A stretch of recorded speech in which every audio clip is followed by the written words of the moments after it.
Welcome to episode number 33 of the Mastering Marriage Podcast, where our goal is to strengthen, unite, and restore your marriage.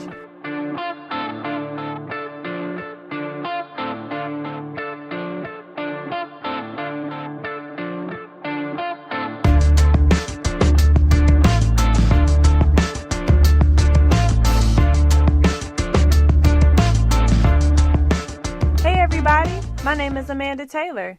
And together with my husband David, we are the co-founders of MendOurMarriage.com. And our goal is to break the back of divorce by bringing married couples together to be accountable, keep the passion alive, and expose the hidden issues that try to rip marriages apart. And we are back in the booth today with another listener's question, with me, of course, Amanda Taylor, and my husband, my hubby, my co-host, David Taylor.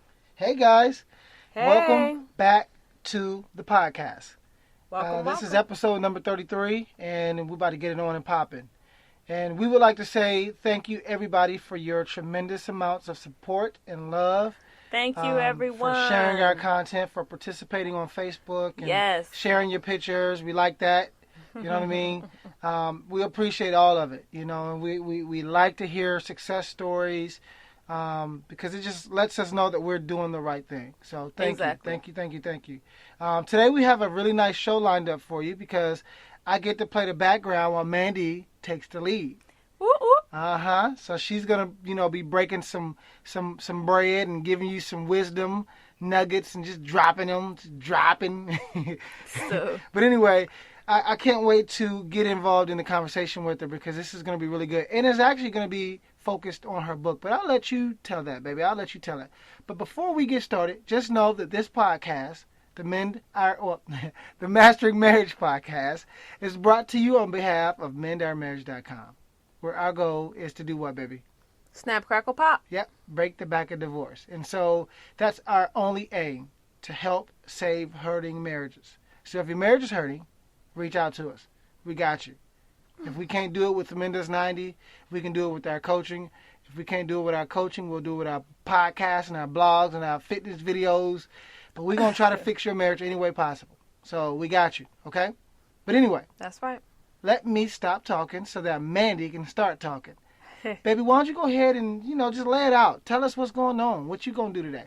On the last podcast, I promised that I was going to come and talk to everyone about being motivated to love. So how do you walk in unconditional love? Well, tell me, that name sounds familiar. Where did that name come from? How about my book? You're Motivated to Love, that's the title? Yes. Oh, my God. Oh, and by the way, guys, we are getting the final edits on the cover. We're getting it professionally done, and so that cover should be here anytime soon. Once we get the cover, the book is dropping. Yay. Dropping. So anyway, go ahead, baby. All right, so before we actually dive in, we had a young man who actually called in, left a voicemail for the podcast, and we're not going to actually play the voicemail, but I'm going to have David read a synopsis of it. Okay, pretty much the question was, and it was actually phrased to Mandy, and the question was, how were you able to love the walls down in your relationship? All right, so as you can hear, it's pretty much going to be tying into how are you motivated to love? How do you love unconditionally? So for the person who submitted this voicemail, I'm going to send a copy of this podcast your way tomorrow, and hopefully this will help you with your situation. Now, hopefully it will help you with your situation. It will. There we go. All right, so originally I had 7 points that I wanted to cover with you all, but I'm telling you right now, the podcast is going to be very, very meaty, and I know trying to jam 7 points into one podcast definitely won't do it justice. We want to make sure that we give you a quality show, so we're just going to start with 3 of the points today, 3. And then we'll do a part 2. How's that sound? Part 2. Yes. All right, so we're going to go ahead and get started. So, the 3 points we're going to cover today are surrender to the process, living accepted, and loving you first. And this is all about how do you love the walls down. This is about how you love the walls down. Okay? So let's go ahead and jump right in. All right, so number 1, again, is surrender to the process. Now, The question is, how do you love the walls down? Well, of course, you know, I was the motivated spouse during our dark season. And you have to understand that when we went through this process, it was hard. You know, David was very convincing that it was just not going to work. Mm-hmm. And, you know, if I didn't actually surrender to the process and say, you know what, no matter what, I am going to choose to love my husband unconditionally. Mm. I am going to choose to stick this out until the end. I am going to choose to love him and to believe the best of him in this situation. And no matter what he does, no matter what he says, you know, because I knew what God said for our relationship. I knew what God said for our marriage. And I was going to stand on those promises.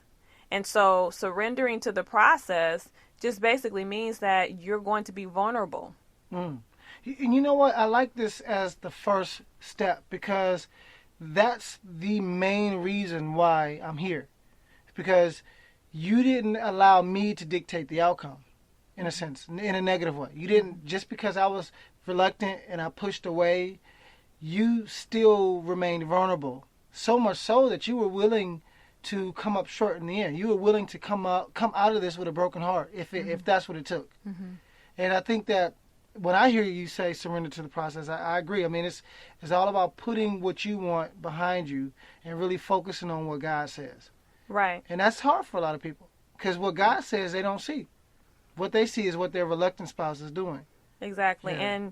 And I also like to put it like this sometimes when I'm talking about this is I'm willing to put my desires and my wants aside for a season so my marriage and my relationship can be healed for a lifetime. Ooh.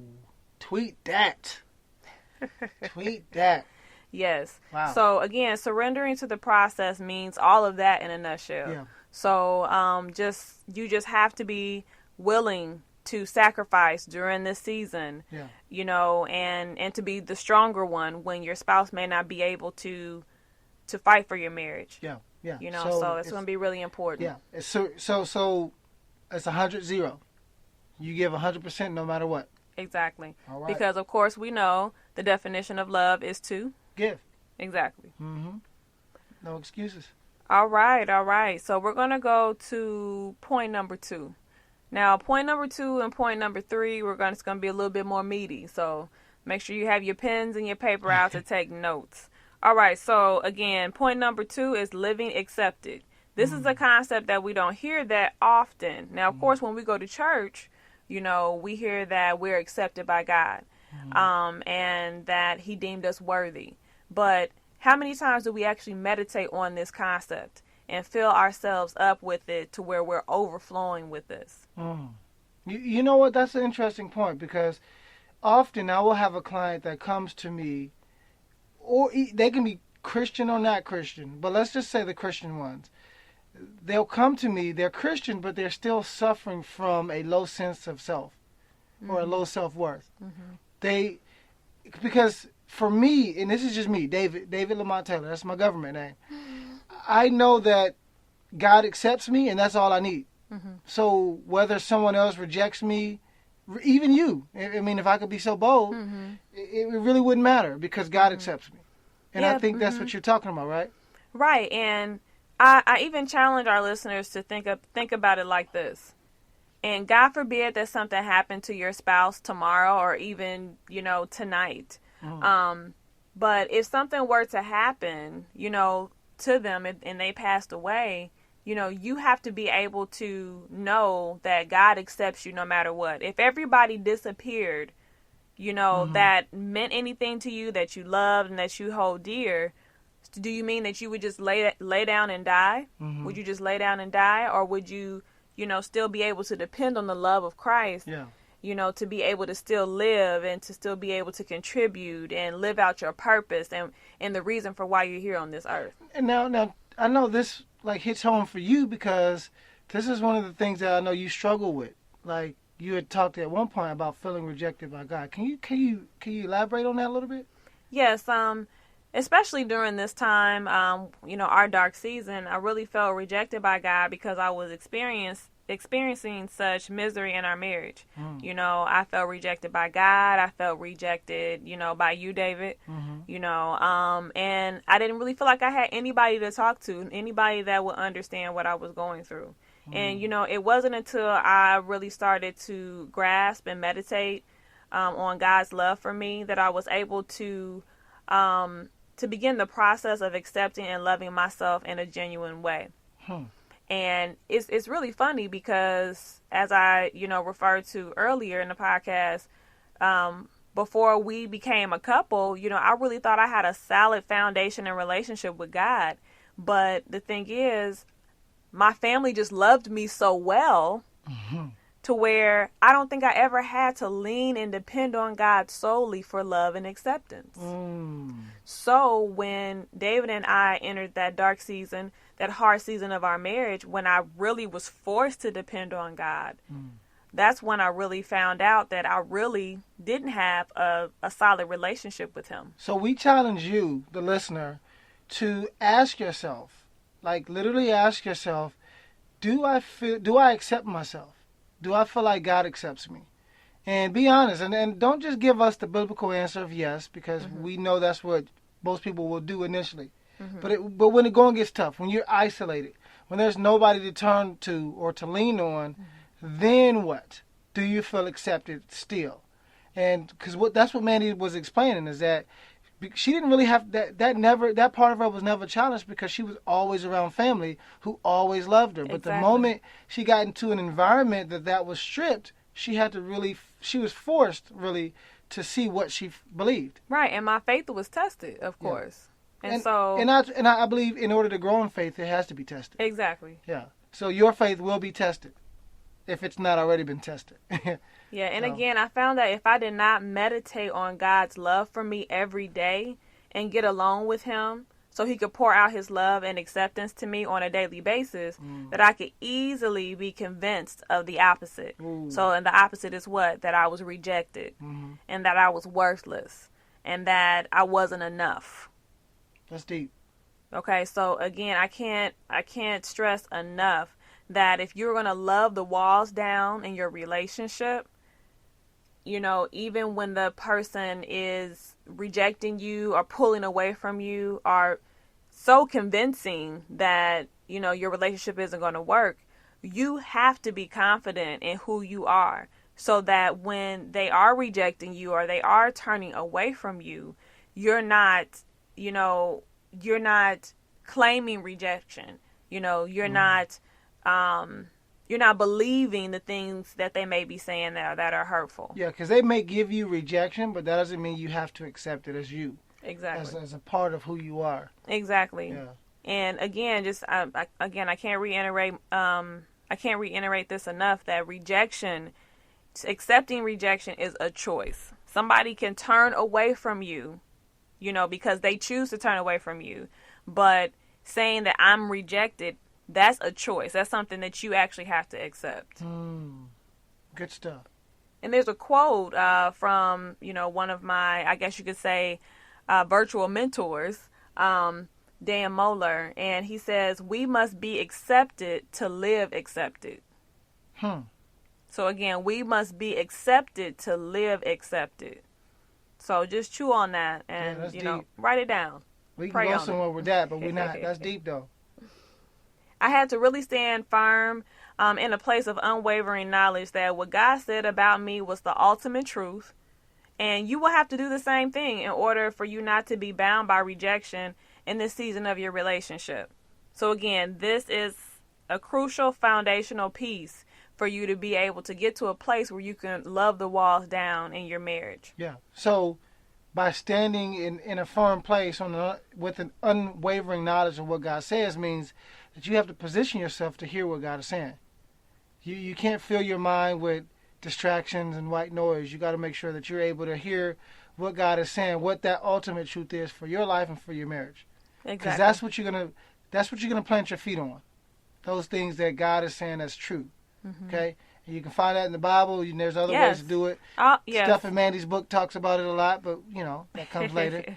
Yes, and so I would definitely suggest pick up my book, and there's going to be resources in there to help you, resources for you to meditate on. But then even on your own, you can go online and look online and look up Bible verses about God's love for you. And you can, pull those scriptures. I even say use a voice recorder. Record them. Listen to them over and over again. Get them in your spirit. This is a perfect segue to the third point, right? Exactly. Third point, love you first. Love you first.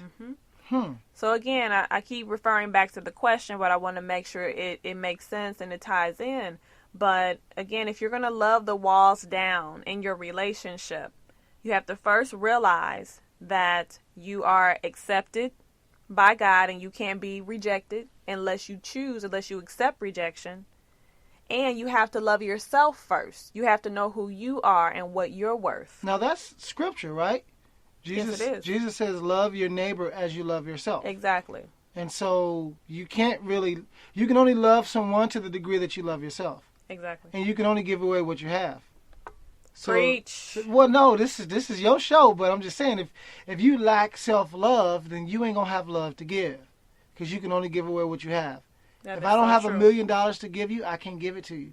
Right? And so for you, the listener, make sure that you have to focus on loving you first. Often, and Mandy, I know you got something to say, but I just want to add this point. No, you go ahead. I found that Mandy tried to love me more than she tried to love herself early on in the marriage. That is so true. And I became unattractive with that because whenever I wanted something to change in the house, she would do it because she didn't want to lose because me. I just wanted to please She him. wanted to please me. And I would always say, baby, do this for you. Make these changes for you. And it's okay to have balance in that. It's okay to want to, make your spouse happy. Yeah, but not at the risk of you being unhappy. Exactly. No. I need you, because I need a happy wife in order for me to be happy. You know what I mean? So, I'm sorry. Go ahead, baby. Oh, okay. So David already kind of, alluded to, some of the things that I dealt with earlier on. I lost a part of who I was when I came into the marriage. I was, again, once before I was really confident. Bossy. Bossy. I really thought I had a strong foundation, in my spiritual walk. And when I got into the relationship, I was kind of scrambling to be this Proverbs 31 wife, And I had a great example in my grandmother, when I was growing up. And I said, I'm going to do everything that she was able to do. But, I'm not her. And I didn't marry her. Yes. And my husband didn't marry my grandmother. Kind of awkward. You're so silly. Grandma. You are silly. But you know what? I had to learn that me and David, our relationship, our marriage, we had to cultivate our own household and our own culture. And so instead of us coming into the relationship with all these expectations, we should have worked together to create our own culture and, figure out what would work for us. Yeah. So again, going back to the point, so loving yourself first. So when you are in a place where you are, feeling rejected and you really don't know who you are and you're feeling insecure, there is no strength left for you to believe in yourself, let alone fight for your marriage or your relationship. Mm-hmm. Okay, so you can't love walls down if you don't have any love left inside of you, if you're empty. Yeah. All right, so to help you all learn from my mistakes and understand, well, I want you to understand that it's really non-negotiable, especially for those of you who are not married yet. It's not negotiable for you to come into a marriage and not at least know who you are, what you believe, why you believe it. Also, what do you like, what do you dislike, and what your standards are.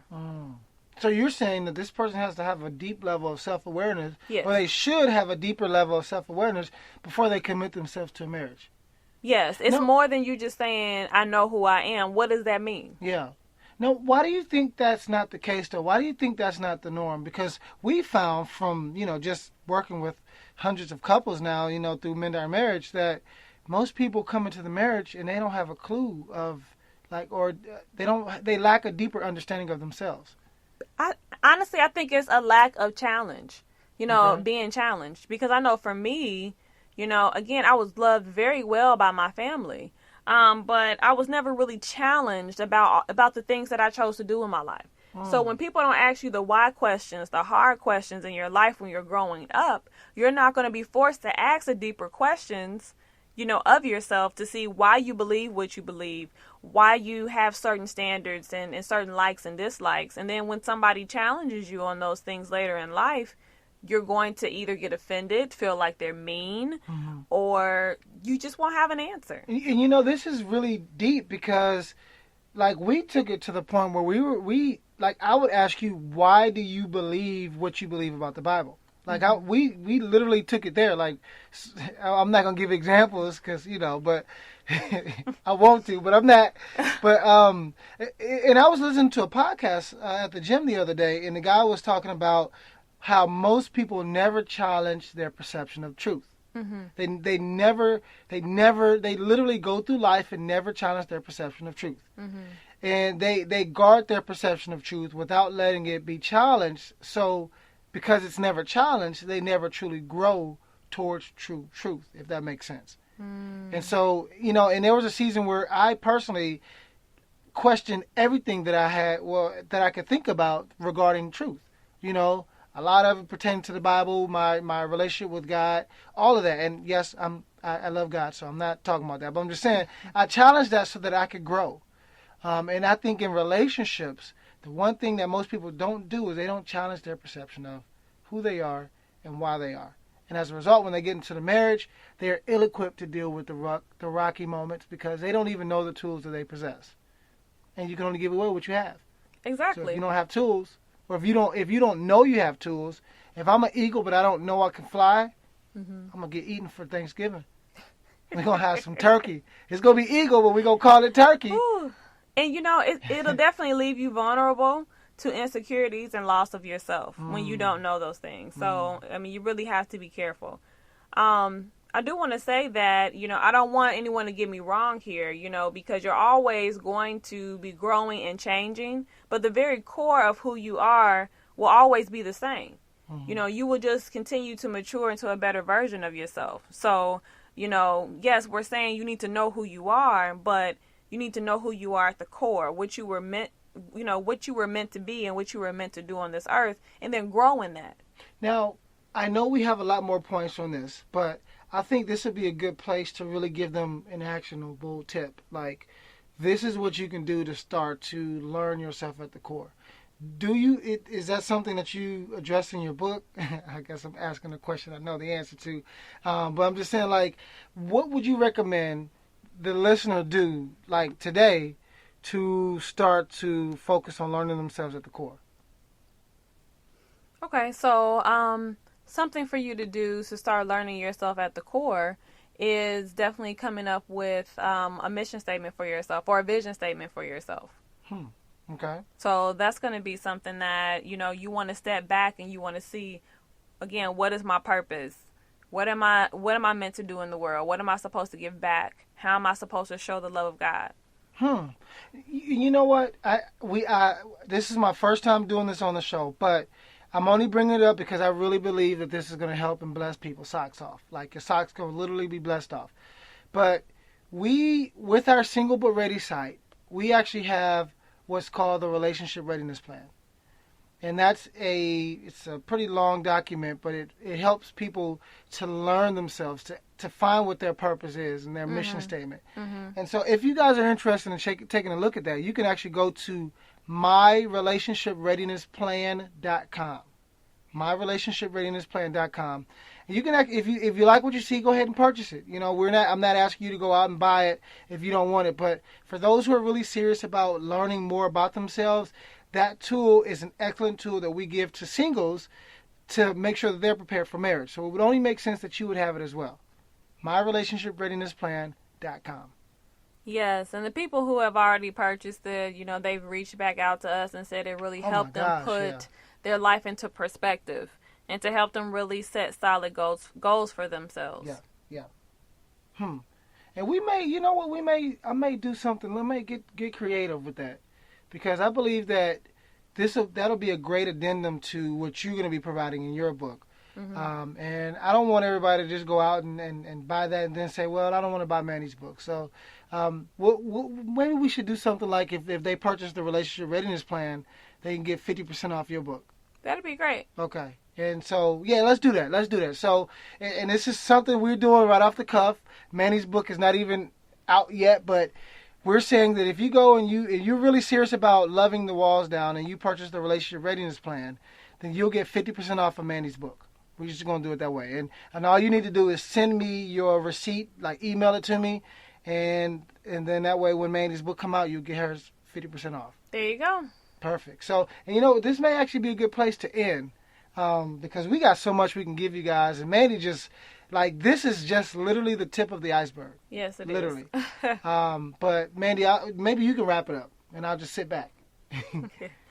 Okay, so I appreciate you all, joining in with us today. Again, as I said earlier before we started, it was going to be really meaty. So, I do think this is a good stopping spot, and we may have a part 2 and 3. That way we can make sure and give you, the information that you need and the quality you deserve. Yeah. So just, hey, make sure that you go on either iTunes or Stitcher Radio at any time and download the rest of our podcasts. Definitely go on iTunes and leave us a review, 5 stars. If you're really getting something from these podcasts, we really need your rates and your reviews on iTunes, so that we can definitely get the word out to more people. So, just thank you for joining us. And again, the book will be out very soon, and we'll talk with you soon. Deuces. Deuces.